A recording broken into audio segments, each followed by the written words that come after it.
mi tema a escoger en esta tarde es la dermatosis profesional. Tenemos que las dermatosis profesionales son lesiones cutáneas que pueden depender parcial o totalmente del medio donde laboramos. ¿Okay? Las dermatosis profesionales van a ser alrededor del 10% de todas las patologías generales de la piel. Vamos a tener que van a ser de difícil diagnóstico, ya que no netamente van a ser del agente causal en el lugar de trabajo, sino más bien porque va a tener un agente multifactorial, porque no solamente se da en el trabajo, sino más bien en el hogar, qué sé yo, tenemos otras ocupaciones, vamos al gimnasio, vamos al parque. Entonces definitivamente en ese aspecto va a ser un poco difícil obtener su diagnóstico. Ahora los vamos a dividir según su agente causal y vamos a tenerlos en mecánicos, físicos, biológicos, químicos y plantas y maderas. En los mecánicos lo que consideramos más importante es el tema de la fricción, las laceraciones y los traumatismos, ya que un traumatismo, una laceración va a ser una puerta de entrada a cualquier microorganismo para ocasionar una enfermedad de la piel. Los temas físicos, como puede ser la congelación, la radiación, la temperatura alta, y los biológicos propiamente dicho, como podría ser una erisipela, una escabiosis. En el tema químico, los que son los productos irritantes, una dermatitis irritante o los eczemas.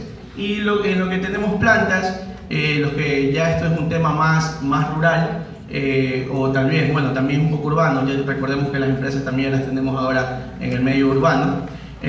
Vamos a tener cuando tratan con zanahorias, con cebollas, con hiedra, con cáscara de anacardo, etc. Bien, ahora vamos a tener las dermatitis ocupacionales, las vamos a dividir en dermatitis por contacto, la radiodermatitis, dermatosis acneiforme y las alteraciones en la pigmentación. Ahora, las dermatitis en contacto las vamos a dividir en irritantes y sensibilizantes. Vamos a tener que las dermatitis por contacto van a ser en un 8% en general de las enfermedades ocupacionales. Del 100% de todo lo que se enferma el personal de trabajo, las dermatitis están en un 8%. ¿Ya? Y en lo que corresponde a nivel de todas las dermatitis, la de contacto nos va a representar el 90%. Un poquito complejo el tema de los porcentajes, pero ahí vamos viendo cómo lo explicamos. La dermatitis de contacto la vamos a clasificar en dos, en irritantes y sensibilizantes. Del 100% de estas dermatitis de contacto, las irritantes nos van a representar alrededor del 80%.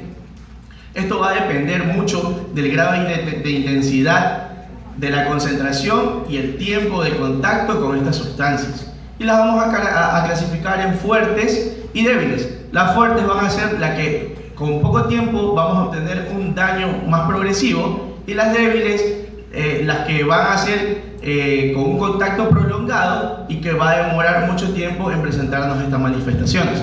Entonces aquí también tenemos una lista de lo que son los agentes causales. En este caso tenemos los jabones, el detergente en polvo, los ácidos, los aceites, los oxidantes.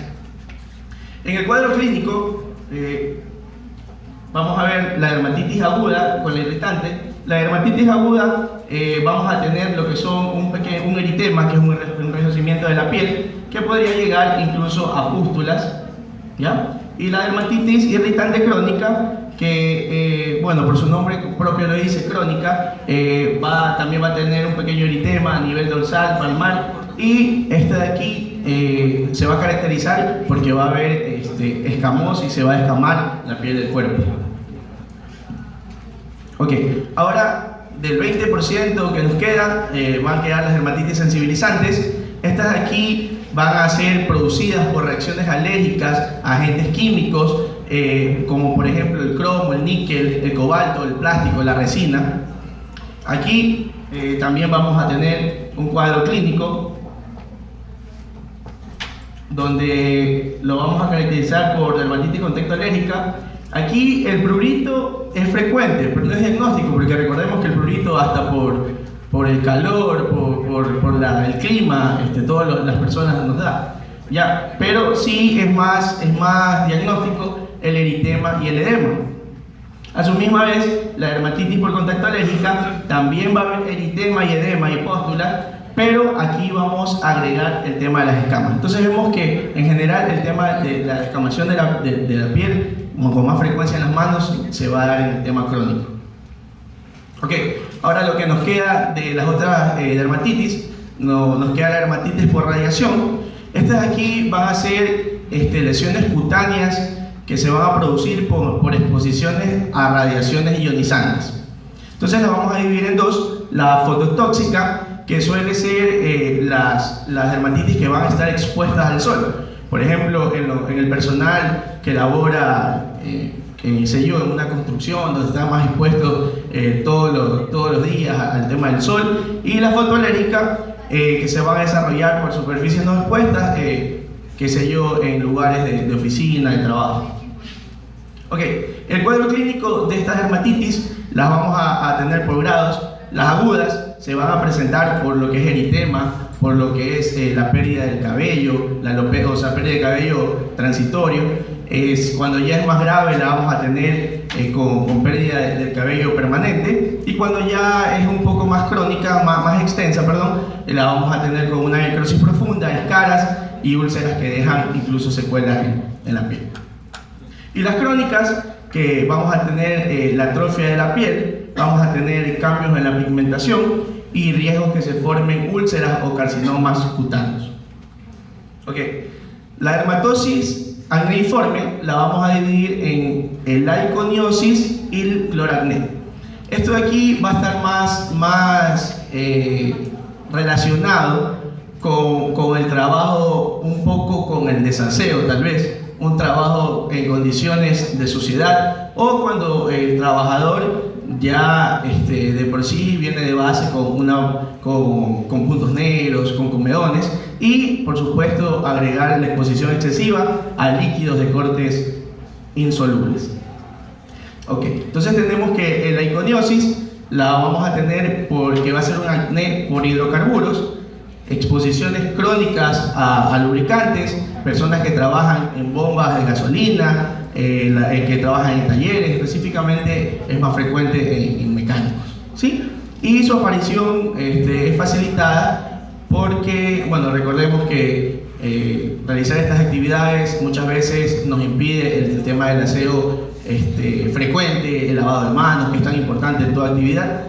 Por esto vamos a tener estar más propenso a esta patología. Y el cloracné, que se va a producir por la inhalación de hidrocarburos aromáticos. Esta es una manifestación cutánea que va a ser más propensa por la toxina, la dioxina más tóxica, que es la 2,3,7,8 tetracloridibenzeno. ¿Okay? Entonces, y finalmente, para terminar de clasificar las dermatitis, tenemos las que son del cambio de la pigmentación, como es la melanina. La melanina es un aminoácido que todos tenemos en el cuerpo. Entonces la vamos a clasificar en hiperpigmentación, que se va a producir por la estimulación de este aminoácido, y lo que va a facilitar a esta estimulación va a ser los hidrocarburos clorados, el alquitrán, los metales pesados y los aceites derivados del petróleo. La hipopigmentación la vamos a producir por las quemaduras, también por la dermatitis de contacto y otros agentes oxidantes utilizados en productos sanitarios y adhesivos. Ahora, ya para concluir, el tratamiento es como la vida.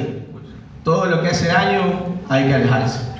Entonces, en definitivo, el primordial tratamiento es eliminar al contactante, evitar los irritantes. Todo lo que la persona es propenso a desarrollar una patología cutánea, hay que eliminarlo. Y cuando ya caímos en la trampa, utilizar antibióticos orales, sea tetraciclina, doxiciclina, y esteroides como la betametasona, la hidrocortisona, etc.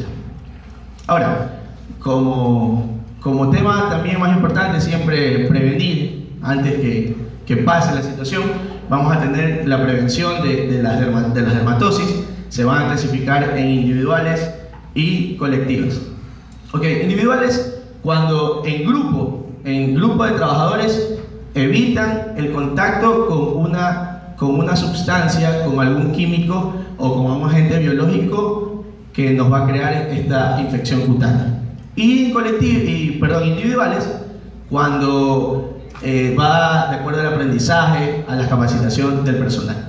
Y en cuanto a la empresa va a estar encargada o va a ser quien se va a preocupar por mantener al trabajador en un lugar adecuado, llámese esto un lugar amplio donde haya una buena entrada de aire, lo va a dotar de equipos de protección personal, mascarillas, guantes, gorros, etc. Y por supuesto las capacitaciones continuas. Y finalmente, para no olvidar que el agua y el jabón siempre van a ser los agentes de limpieza menos peligrosos. Muchas gracias a todos.